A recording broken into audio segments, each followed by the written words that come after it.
محترمہ بانو قدسیہ کہتی ہیں، اس دنیا میں سکون سے جینے کی ایک ہی تدبیر ہے کہ ہر انسان کے پاس ایک وسیع قبرستان ہو جہاں وہ لوگوں کی غلطیاں اور خامیوں کو دفنا آیا کرے۔ اور پھر فرمایا، تہجد گزار لڑکی بھی اگر نامحرم کی محبت میں پڑ جائے تو برباد ہو جاتی ہے۔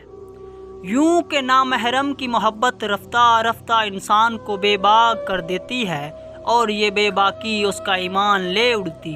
اور پھر کہا، ان منزلوں پر خوش ہو جاؤ جو اللہ نے تمہارے لیے چنی ہیں، پھر وہ تمہیں ان منزلوں تک خود ہی لے جائے گا جن تک تم پہنچنا چاہتے ہو۔ تمہارا یقین اور دعائیں ہی تمہارا مقدر ہوتی ہیں۔ ان عورتوں کے ساتھ ایک معاشرتی ناانصافی یہ بھی ہے کہ وہ اپنے لیے کسی مرد کا رشتہ نہیں مانگ سکتی، حالانکہ اسلام اجازت دیتا ہے اپنی پسند بتانے کا۔ طلاق کی وجہ کوئی بھی ہو، نقصان سب سے زیادہ عورت کی ذات کو ہی پہنچتا ہے، کیونکہ بیوہ کے لیے ہمارے معاشرے میں ہمدردی ہوتی ہے لیکن طلاق یافتہ کے لیے شک اور بے اعتباری ہوتی ہے۔ امید کرتا ہوں آپ کو ویڈیو پسند آئی ہوگی۔ ویڈیو پسند آنے کی صورت میں دوستوں کے ساتھ شیئر کریں اور چینل کو سبسکرائب کرنا نہ بھولیے گا۔ اللہ حافظ۔ اپنی قیمتی رائے کا اظہار کمنٹ باکس میں ضرور کریں۔